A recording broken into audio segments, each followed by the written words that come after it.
दायरे में नाहमवार पहाड़ों और सरगोशियों के जंगलों के दरमियान बसा हुआ जन्नत नामी गांव है। जन्नत न सिर्फ अपनी दिलकश खूबसूरती के लिए जाना जाता था, बल्कि इसके काबिल जिक्र बाशिंदों के लिए भी जाना जाता था, जो फितरत और एक दूसरे के साथ हम आहंगी में रहते थे। जन्नत के कल्ब में एक शानदार दरख्त खड़ा था, जिसकी शाखें आसमान की तरफ फैली हुई थीं, जैसे बाजुओं तक पहुंचते हैं, जो उसके मुतलाशी सबको पनाह और तसल्ली देता है। ये दरख्त, जिसे ट्री ऑफ यूनिटी के नाम से जाना जाता है, गांव के लोगों ने उनकी इज्तिमाई रूह और लचक की अलामत के तौर पर तज़ीम की थी। जन्नत में मुतनव्वे पस मंजर से ताल्लुक रखने वाले लोग हमदर्दी, एहतराम और मोहब्बत की मुश्तरका अक़दार के साथ पुरअमन तौर पर एक साथ रहते थे। हर शाम वो इत्तेहाद के दरख्त के नीचे जमा होते, कहानियां, हंसी और हिकमत बांटते, उन रिश्तों को तक़वियत देते जो उनकी बरादरी को एक साथ रखते। बहरहाल एक बदकिस्मत दिन जन्नत पर अंधेरा छा गया। लालच और बुग़्ज़ से काम करने वाले डाकुओं का एक गिरोह तबाही और मायूसी को अपने पीछे छोड़कर गांव पर उतरा। घर उजड़ गए, खेत जल गए और जन्नत की कभी मुतहर्रिक गलियां खामोश हो गई। अफरा तफरी के दरमियान गांव वालों ने ट्री ऑफ यूनिटी की शाखों के नीचे पनाह पाई, तबाही के दरमियान उम्मीद से चिमटे रहे।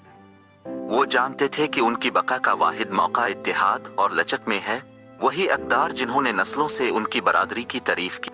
फरीद नामी एक अक्लमंद बुजुर्ग की क़यादत में गांव वालों ने अपना घर दोबारा हासिल करने और हमला आवरों को भगाने का मंसूबा बनाया।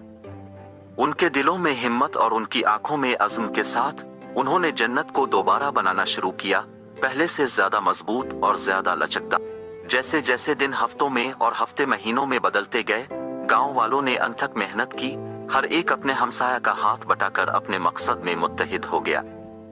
उन्होंने नए खेत लगाए, घर दोबारा बनाए और अपने दिफा को मजबूत किया, हर वक्त जन्नत के जज्बे को अपने दिलों में जिंदा रखा। आखिरकार यौम हिसाब आ पहुंचा।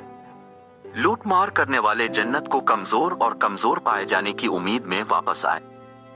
इसके बजाय वो एक मुत्तहिदा महाज से मिले, क्योंकि गांव वाले कंधे से कंधा मिलाकर खड़े थे, किसी भी कीमत पर अपने घर का दिफा करने के लिए तैयार थे। एक शदीद जंग में जो सुबह से शाम तक जारी रही, गांव के लोग बहादुरी और अज़्म के साथ लड़े। उनकी रूहें इन आजमाइशों से टूट गईं जिनका सामना करना पड़ा। और जैसे ही सूरज उफ़ुक के नीचे डूब गया, जिन्नात के लोगों की गैर मुतज़लज़ल ताकत के हाथों शिकस्त खुर्दा डाकू पीछे हट गए। खतरे की शिकस्त और अमन बहाल होने के साथ जन्नत पहले से कहीं ज्यादा मजबूत साए से उभरी। इत्तेहाद का दरख्त एक बार फिर बुलंद हुआ। इसकी शाखें आने वाली नस्लों के लिए लचक और उम्मीद की अलामत है। और यूं शद्दाद की जन्नत की कहानी जिंदा रही, जो मुसीबत के वक्त इत्तेहाद, हिम्मत और बरादरी की ताकत का सबूत है।